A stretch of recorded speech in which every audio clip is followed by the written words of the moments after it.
As you guys may know by now, I'm not American. I wasn't born in America.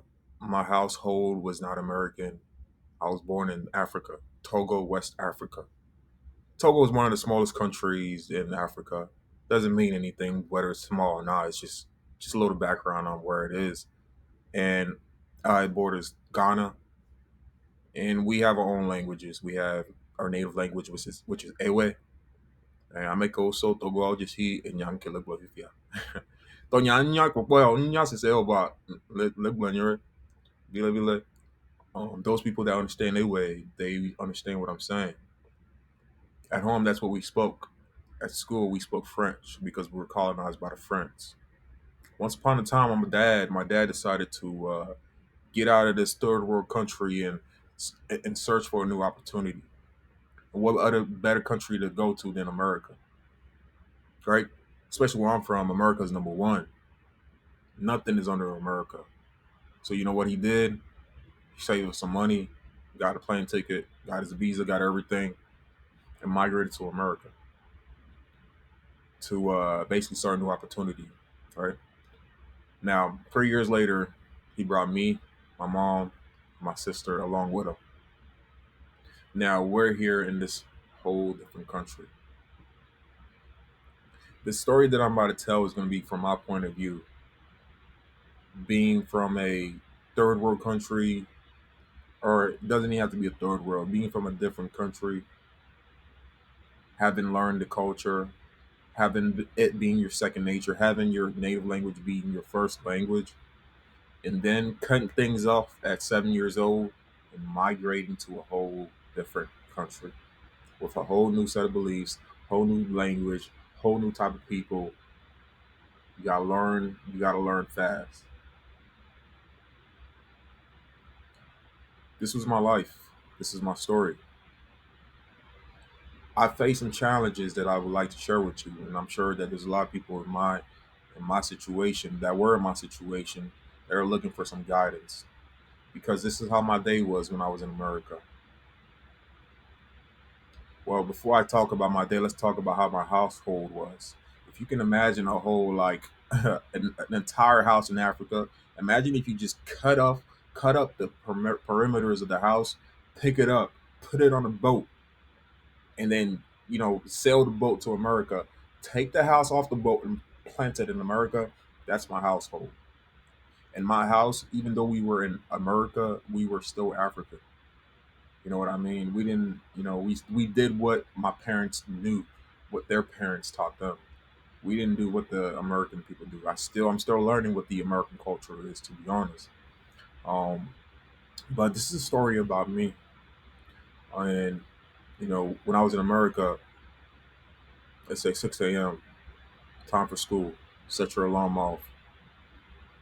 You don't got many shoes and clothes to pick from because your parents didn't go to school here. Your parents went to school in Africa. So, if you come here, the degree that you have it's not shit. You can be a doctor. You could go to school and be a doctor in Africa and come here, and if your degree was not accepted, then you're seen as nobody. If you don't speak the language pretty well, then nobody really wants to listen to you. They just discard you. You feel me? So, um, I'm getting a little sidetracked, but we didn't have enough money. We didn't have a lot of shit. We were good, but we didn't like have. We were in benefit. We weren't fortunate to have. I wasn't fortunate to have both my parents go to school here and get a job here and be able to afford everything. We were completely different. You know what I'm saying? But yeah, I put my clothes on. Clothes would smell like African food because we cook African food, so it smelled a little bit different. My English was not the best because at home we spoke Ewe, a little bit of French, and so once I left the house was when I turned the American on and had to speak English.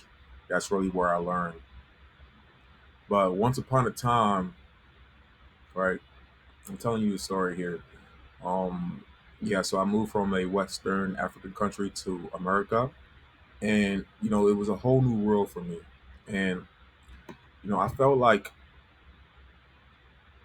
I was I felt lost in the sea. You know, if you were ever were lost on a boat in the ocean, I felt like I was lost in the sea of unfamiliar faces.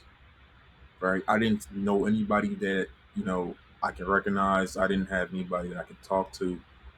Everything was different. My name was unique, and no one seemed to really know how to pronounce it correctly. People didn't understand my background, and often they would mistake me as African American, even though I wasn't African American. I was African black. It's a whole different culture. At home, I cherish my African culture, our food, our language, our lifestyle. But outside, I felt the pressure to fit in the American ways. And then I was torn between um, being myself and trying to be like everyone else. And it was tough, especially during my teenage years, when I was trying to figure out my identity and just to find my place in this world. Um, and that's really when I came in. I faced some misunderstanding and some hurtful questions about my culture and my appearance, such as, did I have running water? Did I have food to eat? Did I have to hunt for food? Did I had animals chase me around? Why is my skin color so dark? Why are you so black? Stuff like that. It was just like coming from a different country. People didn't understand. Did we have running water? Did we have soap? Did we brush our teeth? Can't blame them because social media nowadays. I mean, before social media wasn't really like giving you the option to see what the real world was like. It was more um, clouded by people's bias, right? And the thing that people knew about the culture, the country were things they saw in movies, things they saw in the news, or things they heard from their friends, teachers, or whatever. That may not even be true, or they might just be true for like a specific part of Africa. So people were very ignorant, not in a bad way, but ignorant and like just not knowing, and it's not their fault. And this made me feel isolated and different. And I try to change myself after realizing this. I tried to change myself. I started denying my background, and I started hiding my true identity because people used to associate me with like Africa, like trash. Come African people come from trash. They don't have a lot of things. Third world country, so they would treat you as such. At least growing up in my teenage years, that's how it was. If you weren't somebody that spoke up or somebody that like had a voice for yourself, that's really how they saw Africans. But deep down, I knew that I couldn't pretend to be someone else. I wasn't, and that's really the main point of this video, right? So one day, I had the important realization, and I had to decide to be true to myself and embrace my unique heritage. And I discovered my authenticity, and that was just a key point of my life that um, got me to where I'm at right now. Right, that's when I started attracting genuine friends, people that like me for who I am, not because I was American. Right, and what is American? Like, look, dude, I didn't know how to be American. What I thought was American was what I saw. You know, you got to dress this way, you got to talk this way. I lost my accent. How did I lose my accent? I practiced on not having an accent. I practiced on hiding an accent my whole life, not being African, not having people know me as the African guy. So, stuff like that. When I look back at it, I'm like, yo, you shouldn't do it like that. You shouldn't be like that. And I'm sure people are in my view right now. And this is just freestyling for real, for real. I'm like speaking off the mind, so you can kind of like feel me for who I am. Um, like my English is not the greatest, but I'm talking to you and hopefully you can understand me, right? And when I started be myself, it wasn't about fitting in anymore, right? It was about being proud of who I am, who I was. And guess what? And it worked. And I found that people like me more and I was more happy, you know, if than before, just just by being myself. And nowadays, the world is becoming more and more accepting of different cultures and identities, and social media has helped break down the barriers of, you know, and encouraging us to just express ourselves and just freely. You know what I'm saying? And I learned that just being yourself is the best thing you can do. Embracing your differences makes us stronger, and it brings us closer to others who appreciates us more than we truly are. So if you're in my situation, or if you were in my situation, if you're new to a country, man, my advice to you is to be yourself. Don't be afraid to be different. Embrace your unique name, your background, your culture. Be proud of where you come from.